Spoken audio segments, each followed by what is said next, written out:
ओम शांति। 15 फरवरी 2025 बाबा के महावाक्य। मीठे बच्चे, बाप तुम्हें देवी धर्म और श्रेष्ठ कर्म सिखलाते हैं, इसलिए तुमसे कोई भी आसुरी कर्म नहीं होनी चाहिए। बुद्धि बहुत शुद्ध चाहिए। प्रश्न: देह अभिमान में आने से पहला पाप कौन सा होता है? उत्तर: अगर देह अभिमान है तो बाप की याद के बजाय देहधारी की याद आएगी, कुदृष्टि जाती रहेगी, खराब ख्यालात आएंगे। यह बहुत बड़ा पाप है। समझना चाहिए माया वार कर रही है, फौरन सावधान हो जाना चाहिए। ओम शांति। रूहानी बाप रूहानी बच्चों को समझा रहे हैं। रूहानी बाप आए कहाँ से हैं? रूहानी दुनिया से, जिसको निर्वाण धाम अथवा शांति धाम भी कहते हैं। यह तो है गीता की बात। तुमसे पूछते हैं यह ज्ञान कहाँ से आया? बोलो, यह तो वही गीता का ज्ञान है। गीता का पाठ चल रहा है और बाप पढ़ाते हैं। भगवान वाच है ना, और भगवान तो एक ही है। वह है शांति का सागर। रहते भी हैं शांति धाम में, जहाँ हम भी रहते हैं। बाप समझाते हैं कि यह है पतित दुनिया, पाप आत्माओं की तमो प्रधान दुनिया। तुम भी जानते हो बरोबर, हम आत्माएं इस समय तमो प्रधान है। 84 का चक्र खाकर सतो प्रधान से अब तमो प्रधान में आए हैं। यह पुरानी अथवा कलयुगी दुनिया है ना। यह नाम सभी इस समय के हैं। पुरानी दुनिया के बाद फिर नई दुनिया होती है। भारतवासी यह भी जानते हैं कि महाभारत लड़ाई भी तब लगी थी जबकि दुनिया बदलनी थी। तब ही बाप ने आकर राजयोग सिखलाया था। सिर्फ भूल क्या हुई है? एक तो कल्प की आयु भूल गए हैं और गीता के भगवान को भी भूले हैं। श्री कृष्ण को तो गॉड फादर कह नहीं सकते। आत्मा कहती है गॉड फादर, तो वह निराकार हो गया। निराकार बाप आत्माओं को कहते हैं कि मुझे याद करो। मैं ही पतित पावन हूँ। मुझे बुलाते भी हैं, हे पतित पावन। श्री कृष्ण तो देहधारी है ना। मुझे तो कोई शरीर है नहीं। मैं निराकार हूँ, मनुष्यों का बाप नहीं, आत्माओं का बाप हूँ। यह तो पक्का कर लेना चाहिए। घड़ी घड़ी हम आत्माएं इस बाप से वर्षा लेती हैं। अभी 84 जन्म पूरे हुए हैं। बाप आया है। बाबा बाबा ही करते रहना है। बाबा को बहुत याद करना है। सारा कल्प जिस्मानी बाप को याद किया। अभी बाप आए हैं और मनुष्य सृष्टि से सब आत्माओं को वापस ले जाते हैं। क्योंकि रावण राज्य में मनुष्यों की दुर्गति हो गई है, इसलिए अब बाप को याद करना है। यह भी मनुष्य कोई समझते नहीं कि अभी रावण राज्य है। रावण का अर्थ ही नहीं समझते। बस एक रस्म हो गई है दशहरा मनाने की। तुम कोई अर्थ थोड़ी समझते थे। अभी समझ मिली है औरों को समझ देने के लिए। अगर औरों को नहीं समझा सकते हो तो गोया खुद नहीं समझे हो। बाप में सृष्टि चक्र का ज्ञान है। हम उनके बच्चे हैं तो बच्चों में भी यह नॉलेज रहनी चाहिए। तुम्हारी यह है गीता पाठशाला। उद्देश्य क्या है? यह लक्ष्मी नारायण बनना। यह राजयोग है ना। नर से नारायण, नारी से लक्ष्मी बनने की यह नॉलेज है। वो लोग कथाएं बैठ सुनाते हैं। यहाँ तो हम पढ़ते हैं। हमको बाप राजयोग सिखाते हैं। यह सिखाते ही है कलप के संगम युग पर। बाप कहते हैं मैं पुरानी दुनिया को बदल नई दुनिया बनाने आया हूँ। नई दुनिया में इन्हों का राज्य था, पुराने में नहीं है। फिर जरूर होना चाहिए। चक्र तो जान लिया है। मुख्य धर्म है 4। अभी दैटिज्म है नहीं।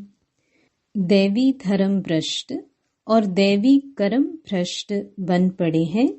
अभी फिर तुमको दैवी धर्म श्रेष्ठ और कर्म श्रेष्ठ सिखला रहे हैं। तो अपने पर ध्यान रखना है। हमसे कोई आसुरी कर्म तो नहीं होते हैं। माया के कारण कोई खराब ख्यालात तो बुद्धि में नहीं आते हैं। कुदृष्टि तो नहीं रहती है। देखें, इनकी कुदृष्टि जाती है अथवा खराब ख्यालात आते हैं तो उनको झट सावधान करना चाहिए। उनसे मिल नहीं जाना चाहिए। उनको सावधान करना चाहिए। तुम्हारे में माया की प्रवेशता के कारण यह खराब ख्यालात आते हैं। योग में बैठ बाप की याद के बदले कोई की देह तरफ ख्याल जाता है तो समझना चाहिए यह माया का वार हो रहा है। मैं पाप कर रहा हूँ। इससे तो बुद्धि बड़ी शुद्ध होनी चाहिए। हंसी मजाक से भी बहुत नुकसान होता है। इसलिए तुम्हारे मुख से सदैव शुद्ध वचन निकलने चाहिए, कुवचन नहीं। हंसी मजाक आदि भी नहीं।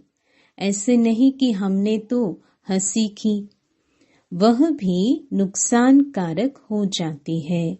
हंसी भी ऐसी नहीं करनी चाहिए जिसमें विकारों की वायु हो। बहुत खबरदार रहना है। तुमको मालूम है नांगे लोग हैं, उनके ख्याल विकारों की तरफ नहीं जाएंगे। रहते भी अलग हैं, परंतु कर्मेंद्रियों की चलायमानी सिवाय योग के कभी निकलती नहीं है। काम शत्रु ऐसा है जो किसको भी देखेंगे योग में पूरा नहीं होंगे तो चलायमानी जरूर होगी। अपनी परीक्षा लेनी होती है। बाप की याद में ही रहो। यह कोई भी प्रकार की बीमारी न रहे। योग में रहने से यह नहीं होता है। सतयुग में तो कोई भी प्रकार का गंध नहीं होता है। वहाँ रावण की चंचलता ही नहीं जो चलायमानी हो। वहाँ तो योगी लाइफ रहती है। यहाँ भी अवस्था बड़ी पक्की चाहिए। योग बल से यह सब बीमारियां बंद हो जाती है। इसमें बड़ी मेहनत है। राज्य लेना कोई मासी का घर नहीं। पुरुषार्थ तो करना है ना।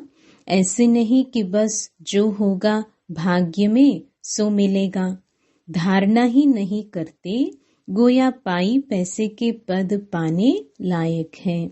सब्जेक्ट्स तो बहुत होती है ना, कोई ड्राइंग में, कोई खेल में मार्क्स ले लेते हैं, वह है कॉमन सब्जेक्ट। वैसे ही यहाँ भी सब्जेक्ट्स हैं, कुछ न कुछ मिलेगा, बाकी बादशाही नहीं मिल सकेगी। वह तो सर्विस करेंगे तब बादशाही मिलेगी। उसके लिए बहुत मेहनत चाहिए, बहुतों की बुद्धि में बैठता ही नहीं है, जैसे कि खाना हजम ही नहीं होता। ऊंच पद पाने की हिम्मत नहीं, इसको भी बीमारी कहेंगे ना। तुम कोई भी बात देखते ना देखो, रूहानी बाप की याद में रह और उनको रास्ता बताना है। अंधों की लाठी बनना है। तुम तो रास्ता जानते हो। रचयिता और रचना का ज्ञान, मुक्ति और जीवन मुक्ति तुम्हारी बुद्धि में फिरते रहते हैं, जो जो महारथी है। बच्चों की अवस्था में भी रात दिन का फर्क रहता है। कहाँ बहुत धनवान बन जाते, कहाँ बिल्कुल गरीब। राजाई पद में तो फर्क है ना। बाकी हाँ, वहाँ रावण न होने कारण दुख नहीं होता है।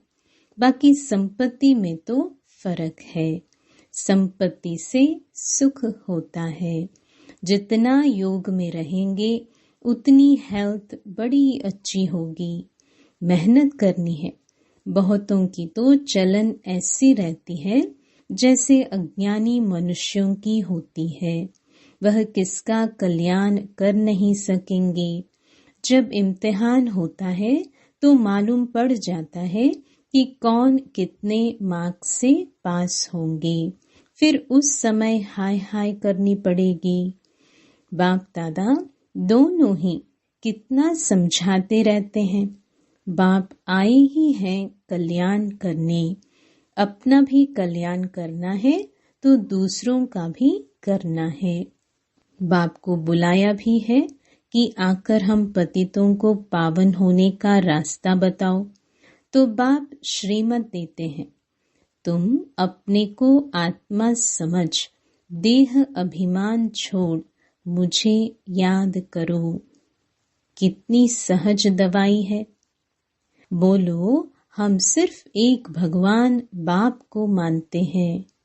वह कहते हैं, मुझे बुलाते हो कि आकर पतितों को पावन बनाओ, तो मुझे आना पड़ता है।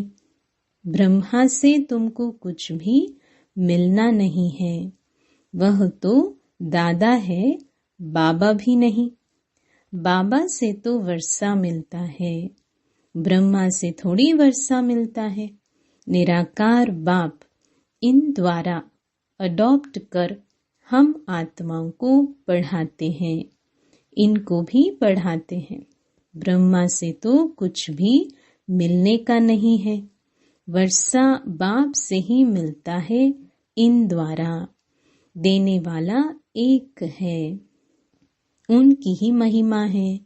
वही सर्व का सद्गति दाता है। यह तो पूज्य से फिर पुजारी बनते हैं। सतयुग में थे, फिर 84 जन्म भोग, अब पतित बने हैं, फिर पूज्य पावन बन रहे हैं। हम बाप द्वारा सुनते हैं, कोई मनुष्य से नहीं सुनते। मनुष्यों का है ही भक्ति मार्ग, यह है रूहानी ज्ञान मार्ग। ज्ञान सिर्फ एक ज्ञान सागर के पास ही है। बाकी यह शास्त्र आदि सब भक्ति के हैं। शास्त्र आदि पढ़ना यह सब है भक्ति मार्ग। ज्ञान सागर तो एक ही बाप है। हम ज्ञान नदियां ज्ञान सागर से निकली है। बाकी वह है पानी का सागर और नदियां।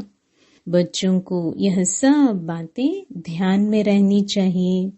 अंतर्मुख हो बुद्धि चलानी चाहिए। अपने आप को सुधारने के लिए अंतर्मुख हो, अपनी जांच करो। अगर मुख से कोई कुवचन निकले या कुदृष्टि जाए तो अपने को फटकारना चाहिए, हमारे मुख से कुवचन क्यों निकले, हमारी कुदृष्टि क्यों गई। अपने को चमाट भी मारनी चाहिए, घड़ी घड़ी सावधान करना चाहिए, तब ही ऊंच पद पा सकेंगे। मुख से कटु वचन न निकले। बाप को तो सब प्रकार की शिक्षाएं देनी होती है। किसको पागल कहना यह भी कुवचन है। मनुष्य तो जिसके लिए भी जो आता है वह करते रहते हैं, जानते कुछ भी नहीं कि हम किसकी महिमा गाते हैं। महिमा तो करनी चाहिए एक ही पतित पावन बाप की, और तो कोई है नहीं। ब्रह्मा विष्णु शंकर को भी पतित पावन नहीं कहा जाता है। यह तो किसको पावन नहीं बनाते हैं। पतित से पावन बनाने वाला एक ही बाप है। पावन सृष्टि है ही नई दुनिया, वो तो अभी है नहीं। प्यूरिटी है ही स्वर्ग में, पवित्रता का सागर भी है। यह तो है ही रावण राज्य। बच्चों को अभी आत्म अभिमानी बनने की बहुत मेहनत करनी चाहिए। मुख से कोई भी पत्थर व कुवचन नहीं निकलना चाहिए। बहुत प्यार से चलना है। कुदृष्टि भी बड़ा नुकसान कर देती है। बड़ी मेहनत चाहिए। आत्म अभिमान है अविनाशी अभिमान। देह तो विनाशी है। आत्मा को कोई भी नहीं जानते हैं। आत्मा का भी बाप तो जरूर कोई होगा ना। कहते भी हैं सब भाई भाई हैं। फिर सब में परमात्मा बाप विराजमान कैसे हो सकता है। सभी बाप कैसे हो सकते हैं, इतना भी अकल नहीं है। सबका बाप तो एक ही है, उनसे ही वर्षा मिलता है। उसका नाम है शिव। शिवरात्रि भी मनाते हैं। रुद्र रात्रि व श्री कृष्ण रात्रि नहीं कहते। मनुष्य तो कुछ भी नहीं समझते हैं। कहेंगे यह सब उनके रूप है, उनकी ही लीला है। तुम अभी समझते हो बेहद के बाप से तो बेहद का वर्षा मिलता है, तो उस बाप की श्रीमत पर चलना है। बाप कहते हैं मुझे याद करो। लेबरर्स को भी शिक्षा देनी चाहिए तो उन्हों का भी कुछ कल्याण हो जाए, परंतु खुद ही याद नहीं कर सकते तो औरों को क्या याद दिलाएंगे।